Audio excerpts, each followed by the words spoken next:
We hear so much about superfoods now, but if there was one true superfood, it would be kefir. In today's show, what I'm going to do is share with you how to filter out your kefir and restart it to make fresh kefir that takes about 12 to 18 hours of fermentation. So this is just what I do. I've been doing this for about a year. A friend of mine, Cam Straw, actually got me introduced to this about 2 years ago. So this is my kefir that has been fermenting for a little bit longer. It's about 24 hours. It's about half a gallon here. It's totally normal to see it separate like this. It's just part of the fermentation process.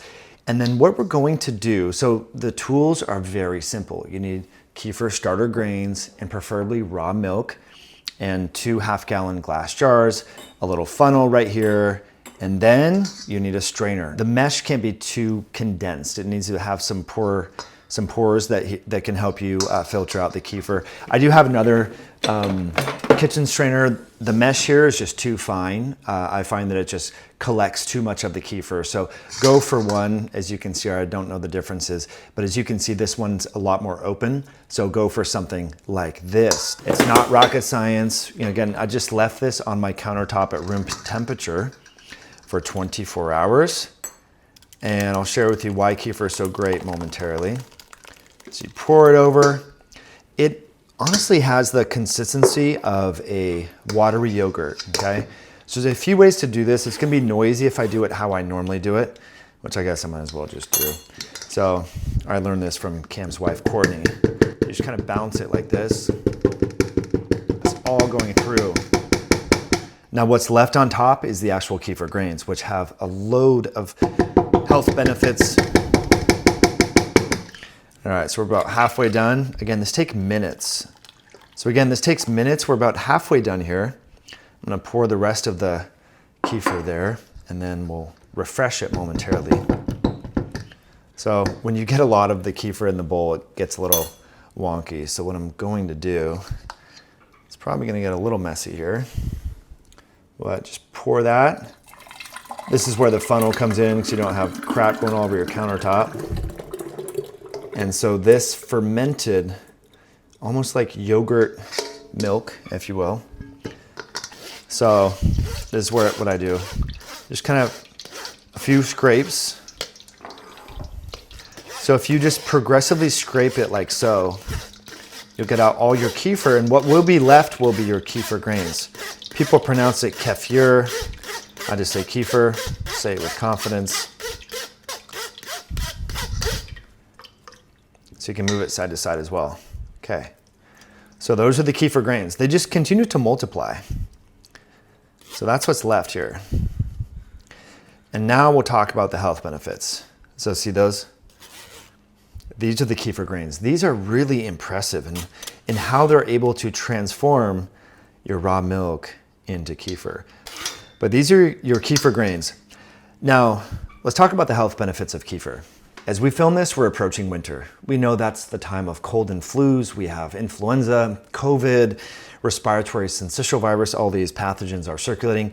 When you regularly drink kefir, you just don't get sick. I mean, I can't say this with any randomized placebo-controlled studies and so forth, but anecdotally, everyone that I talk to that makes their own kefir, they never get sick during the holiday season, the cold and flu season. So it is a hack and honestly a superfood.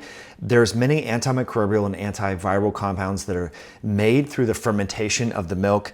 It tastes amazing and it's just really health promoting. There's tons of research to support that effect. We've talked about this on my YouTube channel at length, so I'm not going to get into every single study, but I will link those in the description below. And we'll talk about how to refresh your kefir. So we're going to pour this like so.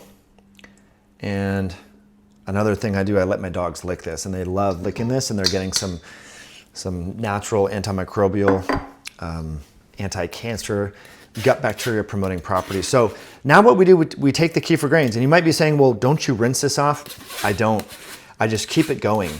And the way to sort of get more confident in making kefir or kefir is through the fermentation process of making sourdough. So you realize that when you make sourdough, you just scrape off your mother culture and refresh that with new flour, if you will, in the case of sourdough. We're going to refresh this with raw unpasteurized goat milk. 1 second.